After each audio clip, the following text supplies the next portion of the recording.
One snapped cable rarely turns the whole internet off. More often, pages hang, calls glitch, and downloads crawl because traffic has to squeeze through detours. Welcome to Faulty Domain. So, why can one broken cable slow connections thousands of miles away? Because the internet is not a cloud. It is glass fiber, powered routers, exchange buildings, and business agreements. Most long-distance traffic moves through fiber optic cables. Some run under streets, many cross oceans on the seafloor.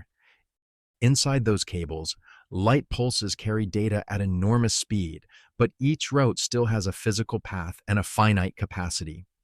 A single submarine cable can contain multiple fiber pairs, and each pair can carry huge volumes of traffic using many wavelengths.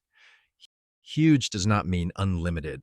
Operators plan for normal demand, forecast growth, and reserve spare room for likely failures. Now picture one busy bridge closing during rush hour. Cars can detour, but every detour gets crowded.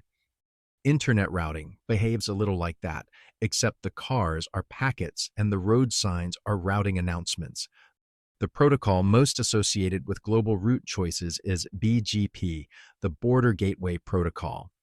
BGP does not understand your video call. It shares reachability. This network can get to that block of addresses through this path. When a cable fails, connected networks withdraw or change routes. Other networks recalculate where to send traffic. That rerouting can be fast, but it is not magic. New paths may be longer, busier, or available only under certain network agreements. Longer paths add latency. A packet may cross a different country, a different exchange point, or even a different ocean route. Latency means delay. It is why a game input, a video meeting, or a database request can feel sticky.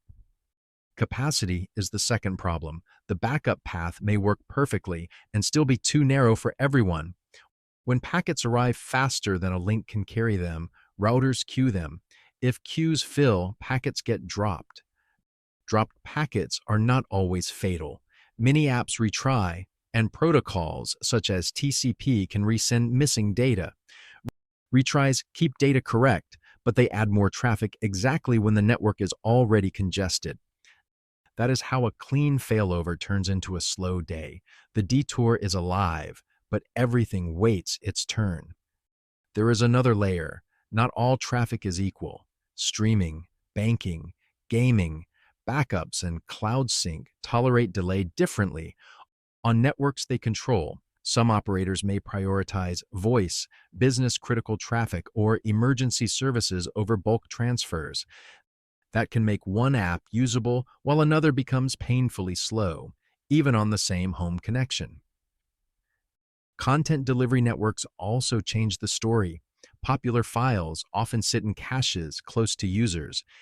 If the cached copy is nearby, a broken international cable may barely affect that video, image, or software update. But a login request, payment check, live dashboard, or database write may need to reach a specific region. That is why a website can load its images quickly while the sign-in button spins for 10 seconds. Cloud regions matter too. If an application depends on one region, traffic may detour toward it no matter where users are. Well-designed systems spread services across regions, but that adds complexity, data consistency problems, and cost. Redundancy is not a checkbox. It has to match the failure, cable cuts, power failures, routing leaks, and provider outages. Even a redundant design can suffer if primary and backup routes share the same physical trench, conduit, or cable landing station. Engineers call that a shared fate risk. Two routes look separate on a diagram, but fail together in the real world. Cable repair is also not instant. Undersea repairs need a cable ship, weather windows, permits, grappling equipment, and careful splicing. While repair crews work, network operators watch utilization graphs and shift traffic where contracts and capacity allow. Large providers buy capacity from multiple carriers, peer at internet exchanges, and keep private backbone links. Smaller providers may have fewer choices, so their users can feel a regional cable break more sharply. The best time to prepare is before the incident. Diverse fiber paths, capacity tests, realistic failover drills, and honest status pages.